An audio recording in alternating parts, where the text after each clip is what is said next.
So, it's the afternoon, and what we've done here, Dirk, come on down here so you can see. Since we got, Dirk, since we got snow coming, I've put a good bale of hay up in there, for them. Now, Dirk, I don't use hay in my chicken coop. What I use in my chicken coop, I'll show you here. I need to repaint this too.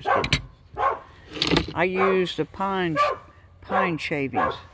Okay, now, for those who don't have chickens and you don't know,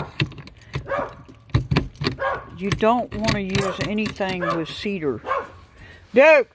Josh! You don't want to use anything with cedar in your chicken coop, because cedar is bad for chickens. It'll get them sick. Josh! Now, also, what I've done, for those of you who are interested, that's DE.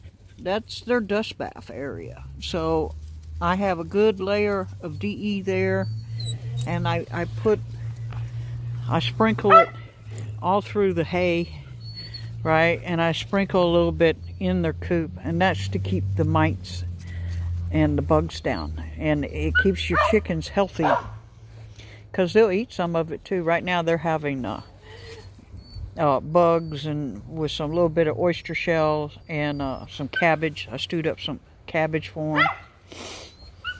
And as you can see, my chickens are very healthy.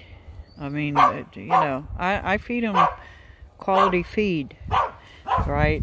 And I mix their feed. So, Doug, you're annoying. So they have they have a little bit of chick starter, because I have 2 pullets. The 2 black ones are pullets. So, you know, they're almost full grown now, but they're still young enough that, you know, they do well with a little bit of chick starter and the regular pellet food. Shush! Now, this one right here, this is Dot. And Dot has been acting weird lately. So, in their water there, right there, I have added some antibiotic that you can just buy at Tractor Supply or your local farm store, which I go to the farm store. And, you know, they've been out here digging away, cleaning up my garden for me. Right? They done cleaned up a whole bunch of it for me. That's what they're good for. And, this right here, if you didn't know, this is an elderberry tree. Right. I want you to take a good look at this elderberry tree, because elderberry, if you get sick, elderberry berries are very, very good, and you can take the berries and make jelly out of them. And I do that, right? And this right here is my key lime, and that's one of my lemon trees. I have 2. I have a bigger one right there. These are Meyer lemons. Now, Meyer lemons, when the people were coming over on the ships, when, you know, they sailed from Europe and Spain, and they came over here, they would take limes and lemons and oranges and mix them together in a big barrel. And they would drink that, you know, they would drink a cup or 2 of that every day. And that helped with scurvy. So, very high in vitamin C. So, this is what I've been doing in my property, is I very slowly, very surely been adding fruit trees and self-bearing vegetables and stuff, because I just think it's very smart. But that's an elderberry tree, and best place that I have found to get quality trees, because almost all of my trees that I've gotten here, I've gotten from Stark Brothers. I really recommend them. I have not had a tree arrive dead, and every one of them has lasted all through the season. And these two right here, I just got those last year, and as you see, they still have leaves on them, even though it's kind of chilly out, you know, because I got a coat on. Kind of chilly out. So I highly, highly recommend them. Now, if you have a local nursery that you trust, you know, you want to do that. But what you want to do is you want to take into account how big, when you plant it, how big will that tree get. And as you see, I have put this off from the fence line and slightly off from the garden bed. So this, and it's in this kind of sheltered corner here, along with the lemon and key lime, to kind of keep it out of the wind. And it's just going to get fairly big. Now it'll get about like that, right? Not as bushy, but it'll get about that tall, right? Which is, I don't know, about 13 feet tall. So if you're in a suburban area like I am, you want to think about getting the dwarf variety. This one right here is a dwarf variety of elderberry. It will get probably as tall as the deck, and that's about as tall as it'll get. It'll bush out, you know, and yeah, that's what I've been doing today.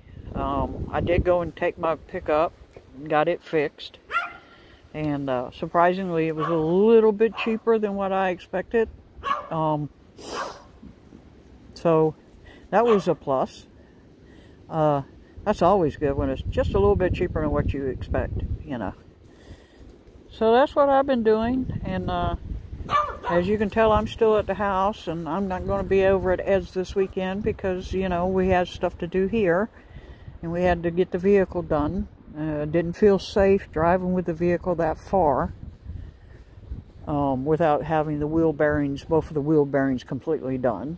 So the whole wheel assembly, the wheel bearings, the brakes, and the tires have all been replaced. In case you're wondering. The last 4 months has been, let's focus on the vehicle, let's get the vehicle right, you know, let's get the chickens happy, get them well settled in, and so far it's doing very good. And I'm very proud of myself about this chicken coop. As you can tell, we have a pretty good wind gust going on here. We've had wind gusts here 50, 60 mile an hour. And the only thing that I've had is one of these greenhouse toppers came off, and I had to rescrew it down. Other than that, they all seem good. Our strawberries are actually blooming, believe it or not, because it's been up to 60 degrees the last 2 days. So, you know, it's kind of messing with the trees and the vegetables, because, you know, they're trying to bloom, and we're going to have snow on Tuesday. So just some little tips for you on the chickens. You know, you don't want to feed them the same thing every day. You want to give them, especially if it's going to be cold. As I said, they're eating their bugs and some cabbage. This is to increase their protein levels a little bit. And I'm also giving them corn. So they like the corn, the whole corn, and they'll break that down and they'll eat that right up, okay?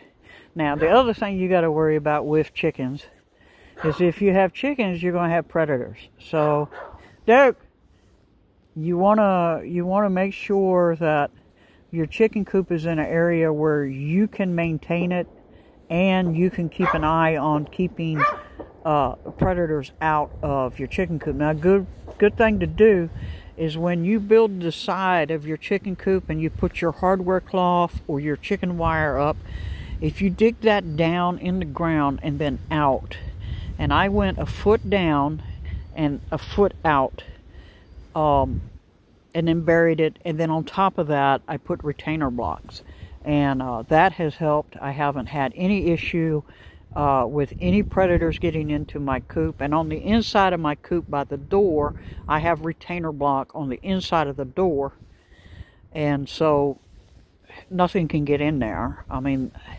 I'm sure that, you know, a mouse or a small rodent could get in between the door, but I haven't had any problems with any snakes, which I have a lot of them around here, or any moles or anything like that getting into my chicken coop. So that's another consideration that you want to take into effect. Now, let's talk cost. This chicken coop right here, most of it I already had on hand. The biggest cost was the hardware cloth and the galvanized roof. And as you see, I have to constantly, especially during this time of the year, I have to constantly go out there and sweep the debris off the top of it, because, hey, I messed up and I didn't tilt it enough to where it would come down on its own. Now, total cost for this chicken coop, paint and everything, was about $1,200.